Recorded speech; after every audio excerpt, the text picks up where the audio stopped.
शांति ओम शांति ओम शांति ओम शांति ओम शांति।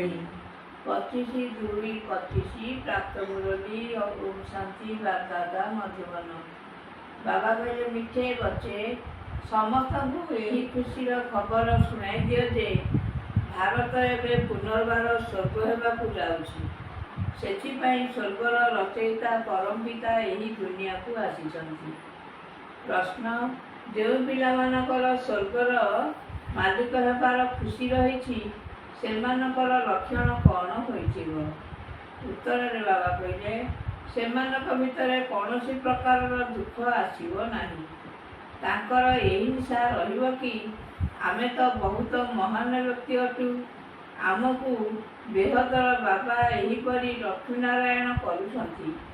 सेमानकर चालीचलन बहुत राजकीय एवं सेमाने अन्य मानकु यही खुशीर खबर न शुणाई रही पारिबे नाही। ओम शांति। अच्छा मीठे मीठे सिखिलते बच्चोपति माता पिता बाप दादा का याद प्यार और गुमान रूहानी बच्चों को नमस्ते। रूहानी बच्चों की रूहानी माता बाप दादा को गुड मॉर्निंग, नमस्ते नमस्ते नमस्ते।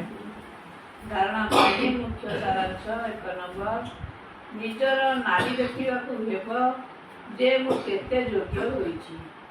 सेवा आधार निजर योग्यतार प्रमाण देवाकू पड़िबो। ज्ञानर पराकाष्ठा द्वारा बंधन मुक्त हेबाकू पड़िबो। 2 नंबर एकमात्र बाबा मतरे चाली अवगुण गुड़ी निज भीतर बाहर करदेवाकू हेबो। दुखदायी स्वभाव को छाड़ी सुखदायी हेबाकू पड़िबो। ज्ञान रत्नर दान करबाकू हेबो।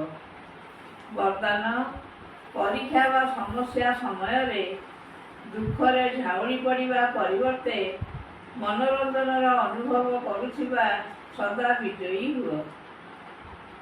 विस्तार रे बाबा कहले यही पुरुषार्थी जीवन रे ड्रामा अनुसार समस्या हेउ बा परिस्थिति हेउ आसीब तो सुनिश्चित।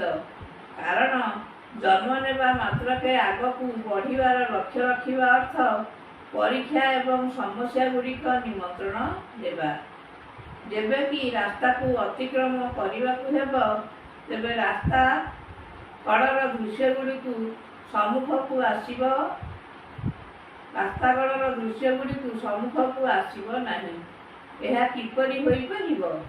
किंतु सेही दृश्य गुड़िक अतिक्रम करि चलिबा परिवर्ते यदि सेगुड़ी को ठीक करिबारे लागि पड़िबो तेबे बाबाकर स्मृतिर संजोग ढिला होई जिवो एवं सेथिरु मनोरंजनर अनुभव करिबा परिवर्ते ताहा मन को निराश करिदेबो।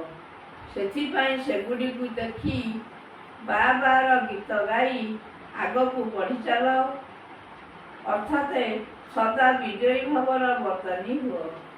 ସ୍ଲୋଗାନ ମର୍ଯ୍ୟାଦା ଅନୁସାରେ ଚାଲିବା ଅର୍ଥ ମର୍ଯ୍ୟାଦା ପୁରୁଷୋତ୍ତମ ହେବା। ଓମ୍ ଶାନ୍ତି।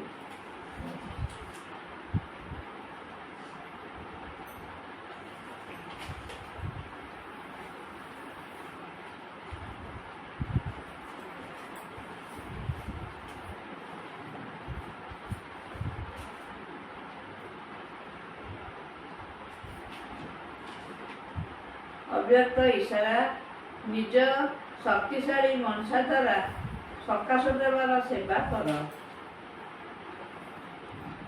25 ବାବା କହିଲେ ମନସା ସେବା ବୃହତ୍ତର ସେବା ଅଟେ।